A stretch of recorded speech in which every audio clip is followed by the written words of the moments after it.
Good morning, everyone. I'm Andrzej Nedoma, your business coach and business advisor, and we have yet another February morning when I'm discussing a selected topic related to our main theme for February of scaling your business and growing your business. And today, with our topic of thought leadership, we'll basically take together and show how different concepts that we've been discussing in the recent days come together. The topics around building your brand, the topics related to how you distinguish yourself, or the topics related to what's important really for the client when they buy. So let's think about all of that, because thought leadership for me is how you are perceived. Are you perceived as an expert, as a trusted advisor, as a trusted supplier, provider within a given field of knowledge, industry, or solutions? We also said that before people buy from you, they need to know you and they need to trust you. So how can we do all of that? I encouraged you in the recent days to think about what you publish and be consistent in delivering your message, your knowledge to the marketplace, to start to be known, but also to start to be trusted. I discussed this concept with lots of entrepreneurs who are publishing on social media, and they often ask me, what should we publish? Or how can we be different from the others when we publish? Because there is so many articles, so many posts that you can see, and it's like constant feed of stuff.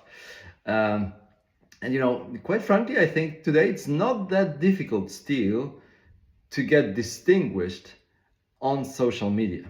Because if you look at what most people publish, is quite useless for their audience. So typically, and sorry for that, typically people talk about themselves, what they do, what they achieved, what they are proud of. It's all about themselves, right? So why do you think people care that you had a new certificate? Why do you think people care that you went to a fancy restaurant or that you did something great? Quite frankly, people don't care. And if you followed my posts or trainings related to selling and how you talk to clients, I always repeat there are two topics that are really interesting for your clients or future clients, interlocutors in the discussion. It is themselves and it is their competitors. So themselves and their competitors. So when we sell to them, we are not on this list. And that's important to remember. We are not on their priority list. They perceive content from their perspective. What is related to them might be interesting. Doesn't have to, but it's quite probably it will be interesting. What is talking about their competitors, so how they achieve success, that's really interesting, right? So think about how you perceive content. Are you really interested in knowing why a company that writes to you believes they are so great? Or you just think it's not relevant to you and you just eliminate this message? Yeah, I was when I was leading XTRF, of course, I was always thinking, how can we become better for our clients? What can we change in our business, in our team, in our processes, technology, so that we are more efficient, we grow faster, we deliver higher value, we deliver higher also return to our investors.